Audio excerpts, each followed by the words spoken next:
की आमच्यावरून सगळ्यांना ते कसं खरेदी करता येईल,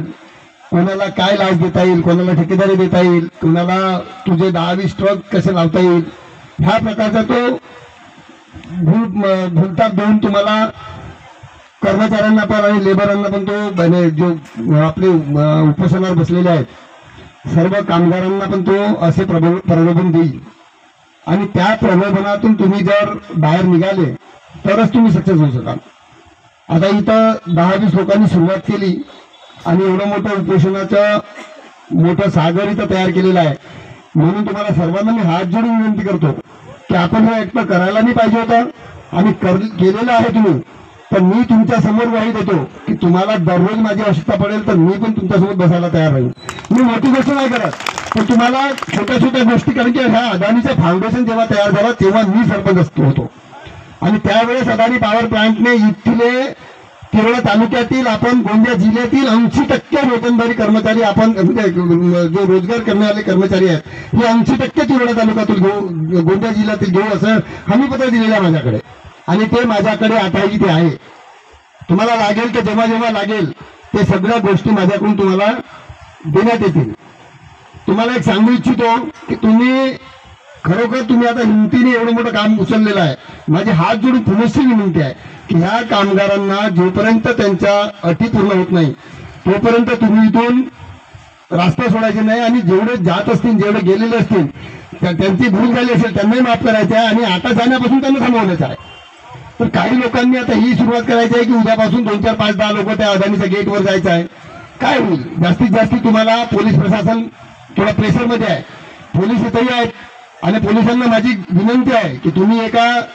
तालुक्यातील काही लोक असतील इथं तर एक कर्मचारी लोक किंवा रोजंदारी कर्मचारी असतील किंवा इथं अदानीच्या पॉवर प्लांटच्या याच्यावर असतील पॅरोलवर, त्या कर्मचाऱ्यांना तुम्हाला थांबवण्याचा अधिकार नाही आहे, ते त्यांचा हक्क आहे आणि ते तुम्हाला देऊ देण्यासाठी पोलीस प्रशासनाला माझी विनंती राहील की त्यांनी पण यांना सहकार्य करावं, कोणत्याही कर्मचाऱ्यांना त्रास देऊ नये। कारण की आता बाळासाहेब साहेबांनी सांगितलं, त्यांचा धन्यवाद हे केला, तुम्ही पण त्यांच्या अदानी पॉवर प्लांट समोर एवढं तुम्ही नतमस्तक होऊ नका, तुमच्या पण मुलं बाळा आहेत आणि हे सर्व तालुक्यातील आमदारांनी पण आता सांगितलं माझ्या पूर्ववक्त्यांनी तिथले आमदारही झोपलेले आहे, म्हणजे स्पष्ट विजय रांगडाल यांना विचारणा करतो की त्या आता त्यांना एवढं मोठं लोकांनी मतदान देऊन 3दा आमदार बनवला, तो का माणूस झोपलेला आहे का? त्या माणसांनी आपल्या या मतदारसंघातील ह्या मतदारांपासून मत घेऊन तो आमदार पदावर गेलेला आहे, त्याला शरम नाही वाटत, त्याने लाज लज्जा सगळं विकली आहे आणि ह्या आमदारांनी इथं जर आमदार आला तर तुम्ही मला पण बोलवा आणि त्याची काय काय चुका मी सांगेन, कारण की त्याच्या विरोधात मी जिल्हा परिषद लढलेला आहे, त्याने सगळं जिल्हा परिषद ठाणेगाव क्षेत्र विकून टाकलेलं आहे आणि ह्या माणसाने आताही म्हणतो मी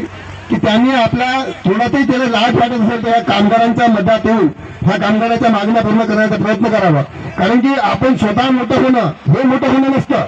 तुम्ही 2-4 मिल लावला, 2-4 गोडाऊन बनवून टाकला, पूर्ण नागपूरवरून मुंबईवरून तर तुम्ही प्रॉपर्टी घेतल्या, इथं बँकची जागा घेतली, सर्व तुम्ही बँकवाल्यांना मी पाडून तुम्ही एवढं मोठं प्रचार हे केलेलं आहे आणि मग त्यांना आमदारांना माझी रिक्वेस्ट आहे की त्यांनी यांच्या सर्व हे करायला पाहिजे। इथे येऊन त्यांना अदानी ते पावर आहे तुझ्याकडे यार, तुम्ही एक विधानसभा क्षेत्राचा आमदार आहे, तुम्ही या गोष्टीचा भान ठेवून ह्या लोकांपासून तुम्ही आमदार बनलेला आहे आणि अशा आमदारांनी इथे येऊन ह्या गरीब माणसांचं तुम्ही लोकांचं तुम्ही काम केलं, त्यांच्यापासून तुम्ही आमदार आहात आणि म्हणून माझी स्पष्ट आमदारांना विनंती आहे